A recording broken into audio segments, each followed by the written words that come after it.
Okay, so this one I'm excited about from Land Brewery. I only had a few beers from them, but they're all pretty damn good. This is a watermelon IPA. Now, the reason I was actually looking for a watermelon beer, but it's from Founders and it's called Green Zebra. That is a sour and it is phenomenal. So this is a close, probably second. Not really because it's not a sour beer, but it's an IPA. So caught my attention. I went for it. Let's see what it's about. Ooh, already. All right. Definitely. Let's see if I got this. All right, all right, all right. All right, not too shabby. All right, there we go. It's very light. It looks like amber and orangey.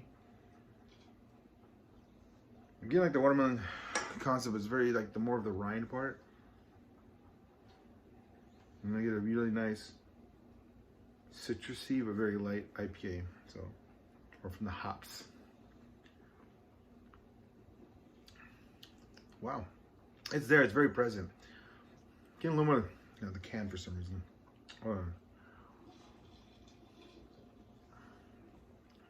Yeah, it's in there. Wow. The hops is present, and the watermelon's like right behind it. You get more of the juice fruit sensation from it than I'm trying to get it. It's like right before the rind, there's a little sweet spot where it's not sweet because of the rind, but you still get that juicy watermelon sensation. It's like right there, so it's savory.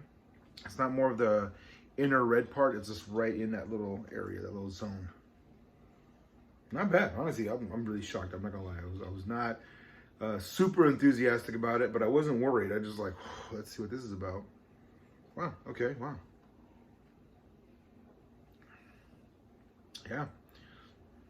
Definitely get more of the watermelon. So now it's more of the red part, but it's right before the rind. So it's only because you put the fruit in there. You want the fruit to add the flavor to it, but fruit is, if you leave too much of the actual fruit in there, it turns. It can actually ruin the beer. So to have them capture that piece of the watermelon and lock it in, and the hops, they're there, but they're not killing the watermelon, but they're definitely very present.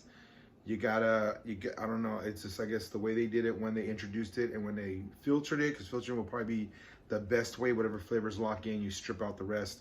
It is probably the best way to go. So I've done the fruit ones and they're great, and then they just turn out of nowhere. So, Strangeland, thank you. It's amazing. Please go get yours. If you're a super hop head, you won't really be super disappointed. You'll be like, I want more. But then you could see how it would lose the watermelon at all. You don't want the watermelon to completely disappear. It's in there. Anybody else, you'd be intrigued, or this would be an IPA to try to help you understand, because you will get caught with the hop bitter, and then you're like sitting there trying to find it, and you'll catch it, and it'll kick in, and you'll be like, oh, okay, wow, I'm getting the hang of this, and it's, I wouldn't say you would or wouldn't. It's just definitely something to help you understand what you're going for. I gotta expand my vocabulary on describing the flavors, and I'm trying.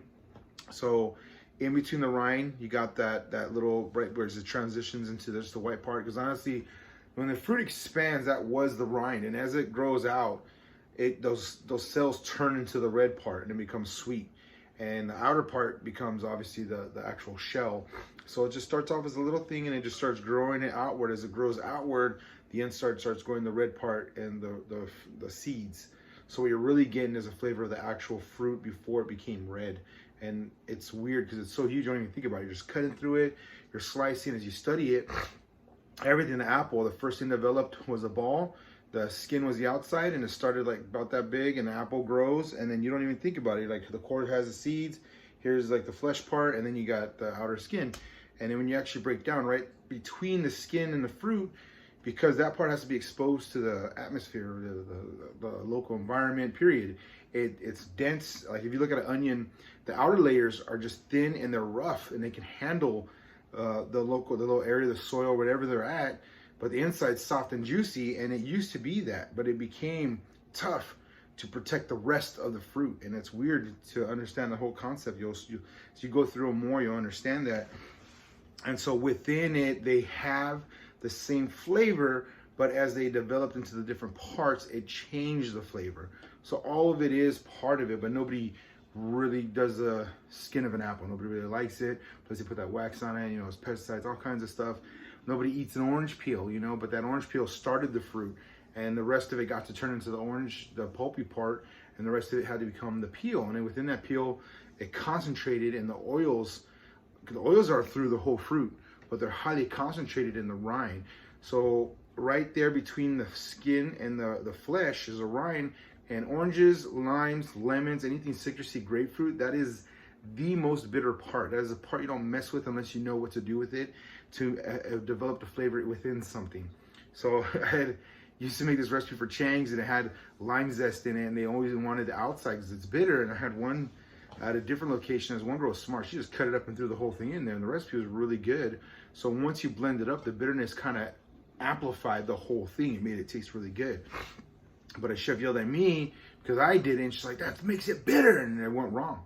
But they didn't taste it because they only caught me. That's the only difference. I've done it so many times, and they're like, this is good, and then they see you do it, and they're like, that's crap, don't do that, it's bitter, you know better. But it's in there, and bitterness is one of the elements of taste, or one of the flavors. So you can use it and manipulate it and have it add to it, but it can mess up your recipe. But this one, they nailed it. Love it.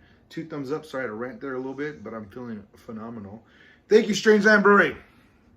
This really was a shocker. This is an impulse buy too. I saw it, and I knew it wasn't gonna. I did not think it was gonna be like the sour Gose from Founders, but it is a good one, and I'm looking for it. When I find it, I'm gonna do a video about it. But until then, toast to you, toast to everybody watching. Thank you, love you. Anyone hanging out, taking time to watch my videos, I do my best to keep up because there's a lot of beers to love, and I can't have them all, but I can look at them and I can appreciate them.